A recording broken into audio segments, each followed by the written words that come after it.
Now we're entering the city of Istanbul, often called the crossroads of the Middle East. Because of its strategic location between the continents of Europe and Asia, the Turkish capital has been the focal point of countless political and international disputes. Even the main square is partly located in Asia, and the other half in Europe. Once the center of the powerful, often notorious Ottoman Empire, Turkey has been a proud and independent republic ever since 1923. They have a democratic and republican party, similar to our own two-party system. To the days of the Romans. Even today, the archways are quite practical, 4 of them making a perfect, though somewhat tight, underpass for a 4-lane highway. Because so many empires have come and gone in Istanbul, the architecture is quite varied, each reflecting a different phase in history. Adding a somewhat ultra-modern touch, there's the Istanbul Hilton Hotel. There's still a reflection of ancient days, however, on the city streets, where the sheep have almost as many rights as the regular pedestrians.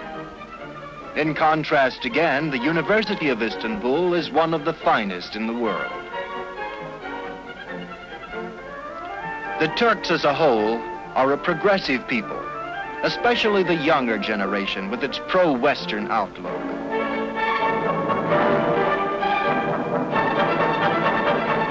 Caught between 2 countries and 2 ideologies, the communism of Russia and the capitalism of the free world,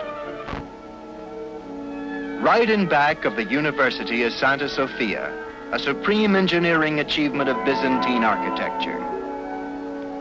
Along with the famous Blue Mosque, still a Muslim temple, it is one of the great religious landmarks in the world. Covered by the largest dome in the world, Santa Sofia has been both a Christian church and a Muslim mosque. Today, as a museum, it is open to all faiths and all people. Approximately 98% of Turkey's 25 million population belongs to the Muslim faith. Each day, from one of the many minarets surrounding the ornate temples, the Mezzouin summons all the faithful to pray to Allah.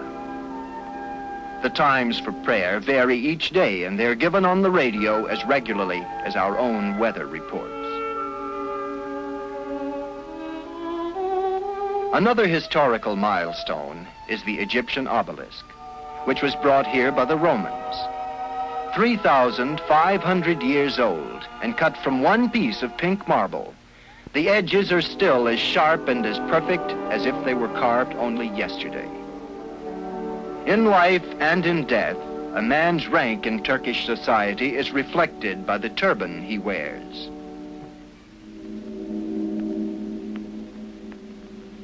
A key to Istanbul's past and present is the Bosphorus Straits, which we're traveling along now and which divides the city into 3 parts.